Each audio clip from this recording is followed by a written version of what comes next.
First of all, I want to say thank you so much if you clicked on this video and you're interested in my story. I appreciate you so much. So yes, my husband wants a divorce of 15 years of separation.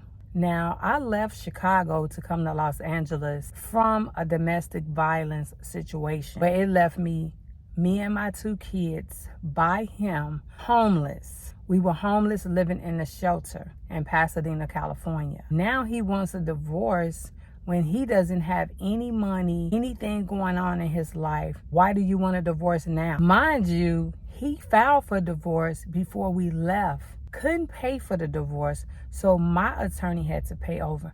Now, at this particular time, I was living in the South, and it was out of the state. I couldn't afford the attorney either because it was just too much to be trying to file for a divorce and be living out of the state. So I was like, you know what? He filed it, let him deal with it. The domestic violence situation, if you're with a person that drinks alcohol and they don't never remember nothing, they don't remember when they beat you up, they don't remember when they done pushed you, please get out those relationships because these people, they don't stop. This was the second time. The first time he pushed me. This time he slapped me and then pushed me to the ground while I was breastfeeding our son. So I got out of there.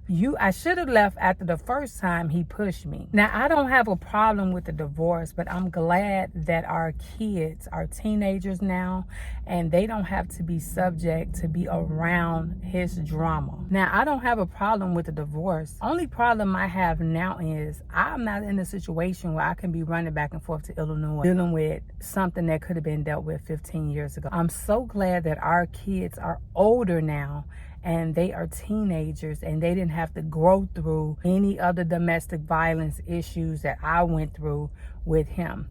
Not only did it was 2 incidents, he used to yell and scream at me. That is a form of domestic violence too. Anytime a person is insecure about who they are, they take it out on the other person. He was so insecure as a man, it was just ridiculous. And I'm not even gonna lie, I really didn't even know him. I was young when I married him, and I really didn't get to know him like I should have. I believe we was only together for like 3 years. We moved in together and I didn't have any signs of him being an alcoholic when we were living together. The alcohol got bad when we got married. That's when I figured out, okay, this is a problem that he had and he was holding back doing it. Now, I didn't have a problem with him drinking, occasionally because you can drink occasionally. I drink occasionally sometimes. But when you have to drink every day to function, that's when I said he was a functioning alcoholic. Other than the drinking part, he was a good provider. He was a good partner. He was a good husband. He just did not know who he turned into when he would drink alcohol. And I would advise anybody, if you're in a situation with somebody that can't remember anything after they're drinking, you need to run because it's going to turn into something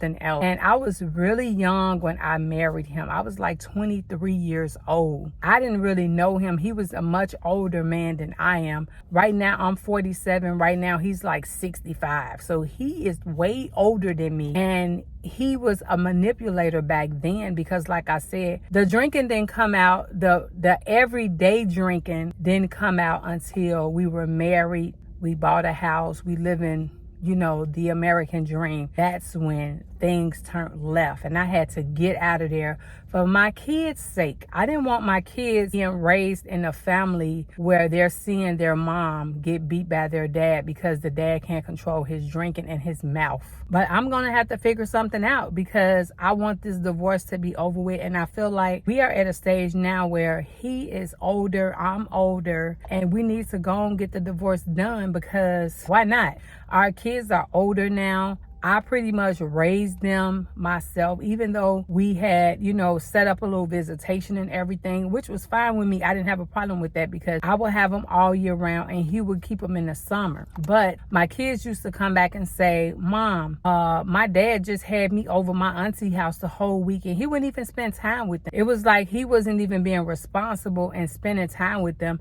Mind you, we already had moved. We was out of state. So I have to listen to what these kids is telling me. also he has a woman that has been living with him. So how you going? We ain't even divorced yet. He had this same girlfriend when we were going through our rough times. So they have been living together all this time. So she probably is the reason why he wants the divorce, which I'm good with it. Come on, let's do it. And then he sent me a text message. How you gonna send me a text message saying you want a divorce? We should have been divorced 15 years ago when you filed the paperwork and you was broke and couldn't pay for it. And I heard he ain't working now. So how are you going to pay for a divorce now? Like, I don't know what he's thinking. I'm not paying for a divorce. You're going to pay for it because you're the one filing it. You're bringing it back up and you're going to pay for everything. The whole time we was married, I held this fool down. Anything and everything that he wanted and decided that was good for our family, I actually went along with it, even if I didn't, because that, to me, that's the sign of a woman that's trying to work with her man. I tried to do everything, and you can do everything for a person and it's still not enough. Nothing I did was enough for him. And I don't know, was that the reason why he continued being an alcoholic and not revealing it to me? I was really upset because I'm like, you wasted my time. I got 2 kids by you. Mind you, they're little small kids.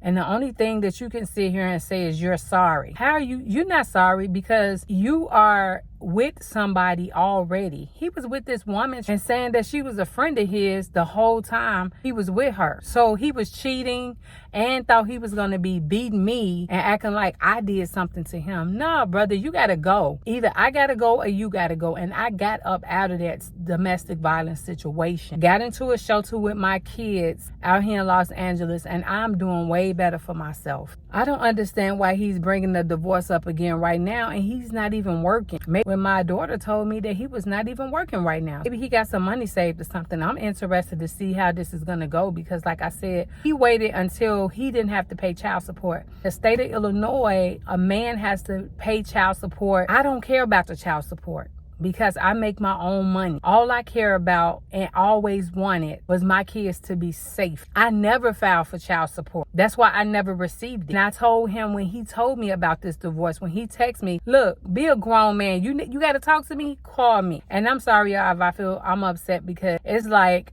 this divorce should have already been. You let me leave out of the state with babies. You filed for the divorce before I left. It should have already been done. It's like it's an inconvenience for me now because I'm trying to do other stuff. Now I got to stop and run to Illinois. I got to get a lawyer to see how this is going to go since we're all the way in another state and how this is going to go. Like I said, it's been 15 years. We should have had this done and over with. We should have acted like adults and have it gone and over with, but he never wanted to. Every time I was like, dude, you need to get this divorce done. If you are in any of these situations where a man hits you once, run. You know, like I said, mine was a push the first time and then a slap and a push the second time. That's it for me. I don't need the punches. And I had bruises. I got receipts. I had bruises on my face and everything. He like I said, he think the dust hasn't settled and he don't have to pay for his sins. Oh, honey, we all have to pay for our sins. In the name of Jesus, we do. He's going to pay for the stuff done to me one way or the other. So yeah, I don't have a problem with it. Bring it on. It is what it is. Let's get it over with this time. I don't want to spend 15 more years of my life married to somebody that I'm not even, we don't even live in the same state anymore. So let's bring it on. Bring it on. Again, I thank you so much for listening to my story and my drama. I appreciate you guys, and I'll see you guys in the next video.